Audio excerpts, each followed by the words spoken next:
What is good? Welcome to God Likes Gods, and I hope you guys are doing well. I'm doing well, and I'm happy you're here. So, without further ado, today's topic comes from Reddit, and specifically, it comes from a subreddit called Change My View, and it goes as follows. A lot of people who think they talk to Jesus or God have undiagnosed schizophrenia. Now that's a hot take. That's a hot take. That's a very hot take. When I saw this, I was like, wow, this is okay, this is hot. So before we go any further, it's important for me to define what schizophrenia is because chances are a lot of people don't know. I mean, I didn't know before this, but I did kind of have an idea of what it is. The definition for it, though, goes as follows. Schizophrenia is a chronic brain disorder that affects how a person thinks, feels, and behaves, making it difficult to distinguish reality from unreality. Okay, now we have a clear understanding of what schizophrenia is. Why am I pronouncing it like that? Schizophrenia. So, the summary of the post goes as follows. It points out or it claims that many people who believe they are speaking to Jesus or God may actually have undiagnosed schizophrenia, arguing that hearing voices without a real person present is a delusion. Yo, no, that's crazy. So, okay, what I'm going to do right now is I'm going to read three comments, and after reading each comment, I'm going to give you my 2 cents on what I think about that specific comment and the topic in general. And then, after giving my opinion on all of these comments, I'm going to give you my final thoughts, and then we close. So, the first comment, goes as follows, right? Talking to God versus God talking back. So they are saying that there's a difference between those two things. There's a difference between one person saying, Yo, I'm talking to God, right? And another person saying, I'm talking to God, but not only am I talking to God, God is talking back to me, right? And another thing the comment points out is that um, the, dif- the difference between there is a difference rather between prayer and delusion. Okay, that word is very tough, delusion.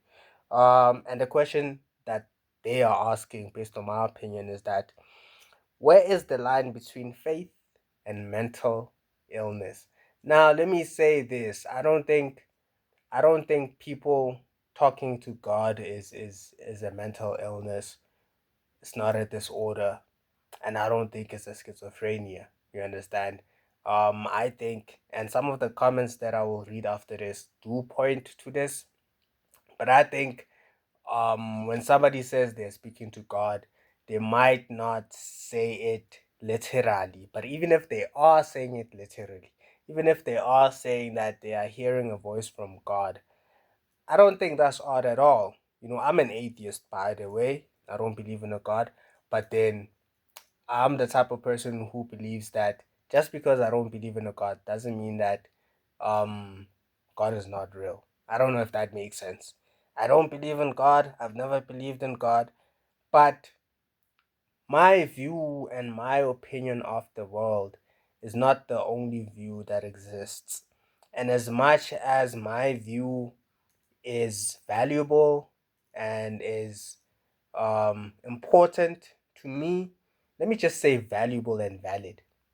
As much as my view is valuable and valid, then another person's view is also valuable and valid, right?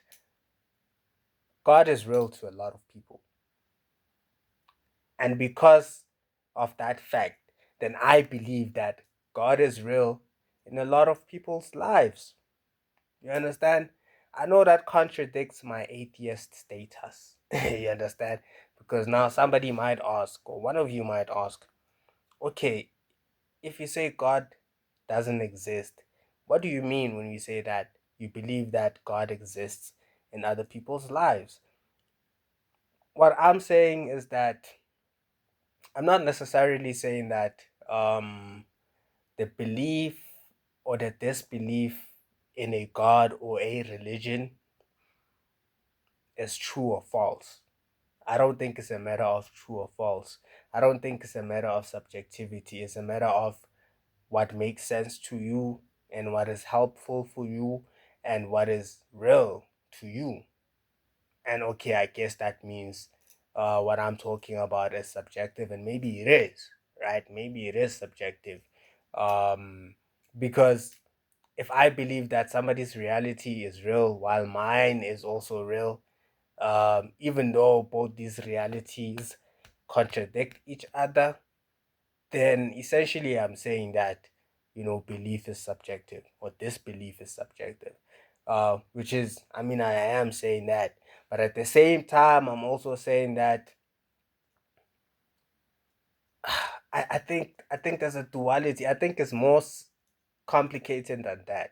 I think my view on belief and religion is more complicated than that. Even though I don't believe in these things, I do believe that they are very important. But then I don't think as far as are these things real or not? Because I feel like that doesn't matter. I don't think that matters. I don't think that matters. I think when it comes to certain things, we shouldn't think about them uh, from the perspective of real or false or in the middle or right or wrong. No, these things exist and they coexist. You understand? Although the people who believe in these things don't coexist, but they coexist because they exist on Earth. They exist on Earth. They exist on the same planet. You understand? And because they exist on the same planet, that means they coexist. It's just that the people who pledge allegiance, to these different parties don't coexist, don't want their beliefs to coexist. But for me, they coexist no matter what. Because there are a lot of interactions between them. There are a lot of interactions between Christianity and a lot of interaction between Islam, although it might be hostile sometimes, although it might be violent, although it might be dangerous sometimes, but they coexist. If they both exist on the same planet, and neither of them is dying because of the opposition from the other side, then it means they coexist. And that's an okay thing. That's good. That's good. We need different perspectives.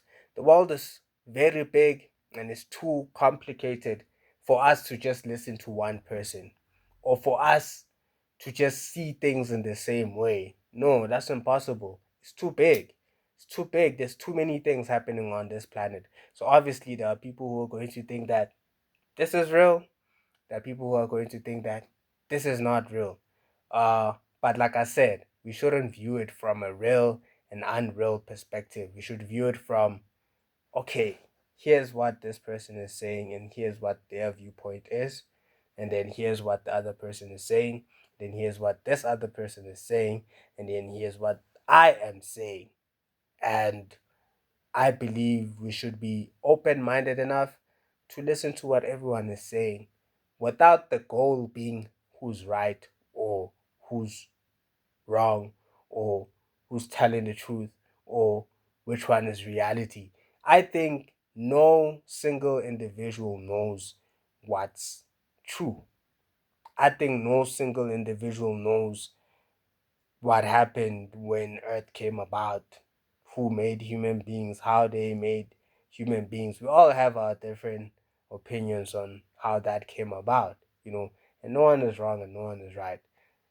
All of our opinions are valuable, all our opinions are valid, and all of our opinions deserve to be heard. That's what I think. So if somebody says, I'm talking to God and God is talking back, okay, cool. You don't need to go as far as to say, because I don't believe in what you're saying, then that means you have a mental what. No, no. If they're saying they're speaking to God, then they're speaking to God. That's what they believe. You understand? That's what they believe. And their belief is helping them in some shape or form. And that's good. You understand? Because I'm an atheist, I can't say that they are. You know, I can't say that there's anything wrong with their mind. No, no, because they can also say that there's something wrong with my mind. they can also say that there's something wrong with my mind because I don't believe in what they believe in. You understand? Now, what you end up having is a group of people, not even a group of people, a planet of people who are saying, just because this person doesn't believe in what I believe in, then they've lost their mind. And if everyone is saying the same thing about everyone else who has opposing religions and beliefs, then that means everyone has lost their minds. You understand? Nobody is saying, because a Christian will say a Muslim has lost their mind, an atheist will say a Buddhist has lost their mind. You know, a Hindu will say, it is a lot of religions, but I don't know a lot of them. A Hindu will say somebody else, has lost their mind. But at the end of the day, you realize that everyone is just pointing fingers at people who have different opinions about life. That's all there is to it, So everyone is crazy then. If a person who's saying that they are talking to God and God is talking back, if there's something wrong with them mentally, then there's something mentally wrong with me. Hey, English. Yeah, yeah, yeah. What? Yeah, yeah. That sounded beautiful. What? That sounded beautiful. That sounded like poetry. Anyways, let's move on. But that's what I'm trying. That's what I'm saying. That's what I'm trying to say. That's the point that I'm making right now. If they are mentally unstable, then I am mentally unstable because they can say the same thing about me. But who's right? Who decide who's right? You understand? No one can decide who's right. We're all just human beings, and we were not there when Earth was created. All of us, we're not there when Earth was created. So we all don't know, but we choose to have a side because um, there is a specific belief that we resonate with based on our experiences and based on the lives that we've lived so far, and that's okay. That's bound to happen. That's natural. There's no mistake in that happening, and there's nothing wrong with it. So the second comment says that internal dialogue is normal, um, and having an inner voice doesn't always mean somebody, or it doesn't mean at all that somebody is schizophrenic. And the central point that they're making is that people just interpret inner thoughts differently. And I think that's true. And I think that's true. I can interpret inner thoughts from a psychological perspective and say, I'm having these thoughts, or I'm having these dreams, or I am feeling this way because this is just psychological activity. This is my brain doing what the brain is meant to do. You understand? While another person can say, okay, I get that angle, but at the same time, I think it's deeper than that. I think it's deeper than that. I think there's a force that's influencing my thoughts. You know, there's a force that's speaking to me through my thoughts. These are not my thoughts. These are the the the ideas, or this is the speech of a higher power. You understand? And if they believe that, then what's wrong with that? What's wrong with that? You understand? If they believe that, what's wrong with that? They have their own reasons why they believe that. You understand? Even somebody who's schizophrenic, who can't tell the difference between the real and the unreal, um, their mind is that way for a reason, you know. And I mean, there's nothing wrong with them. They're just different from us, and they deserve empathy, and they deserve us to understand them. I think one thing about mental disorders and the society is that there is a lack of understanding as far as what people with mental disorders are going through, you know. And because people already view them as different from the rest of us, then they're not even interested in hearing them out, in understanding them and in coexisting with people with, you know, mental disorders. People just want to label them as not like us, and because they're not like us, we don't even want to hear what's happening with them. It becomes a stigma. it becomes taboo to even learn or try to learn about people with mental disorders, which doesn't make sense to me, which doesn't make sense to me because in your life you will encounter people who have bipolar, you know, you will this you will encounter people who have ADD, ADHD.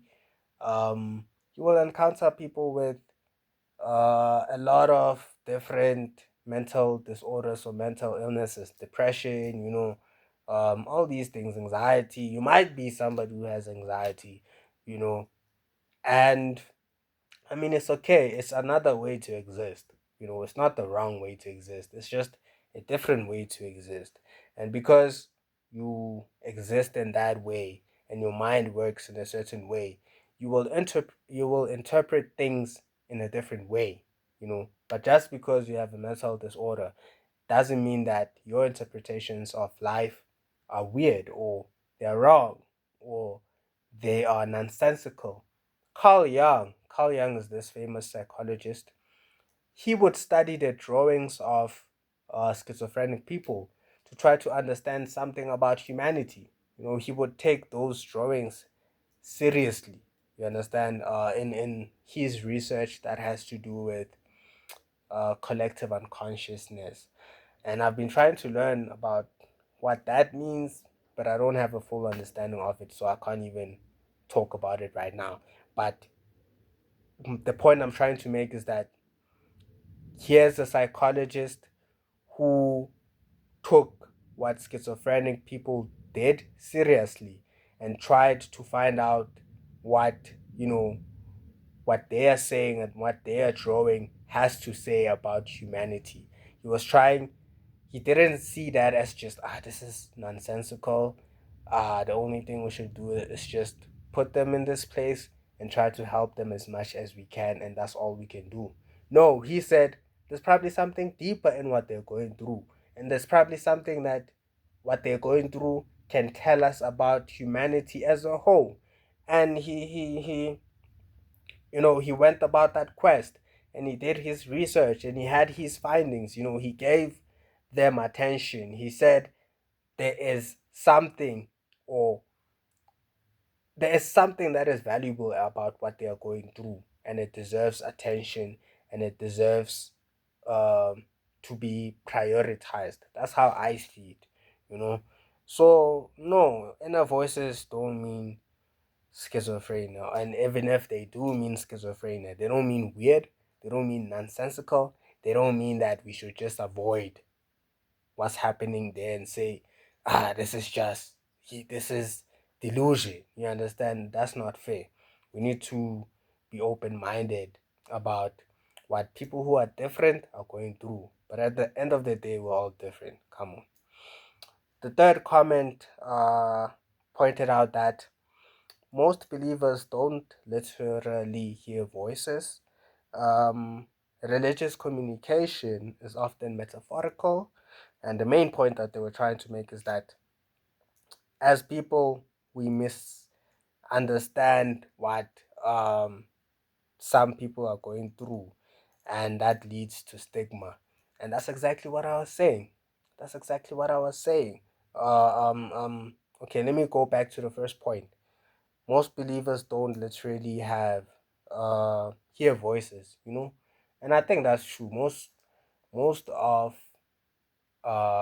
believers, when they say I've been talking to God, what they mean is that they've prayed and they felt a certain thing after they prayed, and to them this was God's response.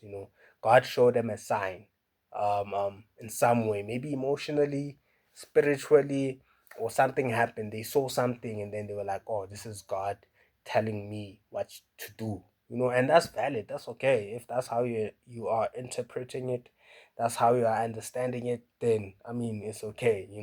And if to you that's God speaking to you, then you understand. And religious communication is often metaphorical.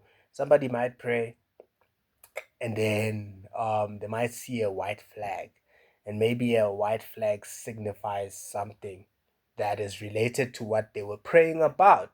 You understand? And to them, that's a sign. That's God talking back to them. What's so hard about that? What's so hard to understand about that? Even as an atheist, I understand that and I respect that and I say that's okay, that's valid, and you should continue doing that. There's nothing wrong with it. There's nothing wrong with it. If I was Christian, I would understand it in that way. And I am sure that there are other ways in which I could still understand it. It's just that I'm not in regular conversations with people or friends of mine who are religious.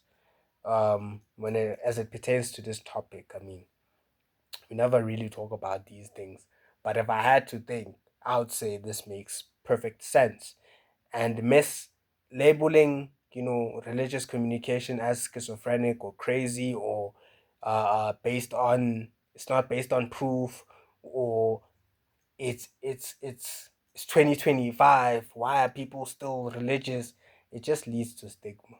It leads to stigma because they can also say the same thing about me. They could say that in 2025, why am I atheist when there's a lot of evidence that God exists?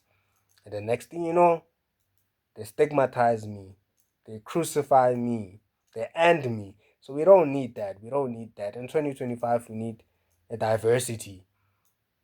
We need diversity in religion, in opinions, in point of views. Come on, it's 2025. And that's all. In closing, the point I'm trying to make is that let's not be quick to label certain people as weird, abnormal, nonsensical, or plain right crazy, or downright crazy. Yeah, English. Downright crazy because they don't believe in what we believe in. We don't understand what they're going through. We don't understand what they feel and what they are experiencing. And it's okay for you to not understand what somebody is experiencing because at the end of the day, maybe it's not for you to understand. You understand? So the question I'm leaving you with, which I want you to answer in the comment section, is that is having or is hearing from God a spiritual experience or a psychological one, or maybe both, right? Let me read that again. Is hearing from God and a spiritual experience, or is it a psychological one, or maybe it's both? What do you think, guys? Leave your comments in the comment sections. Like, share, subscribe, and until next time, goodbye.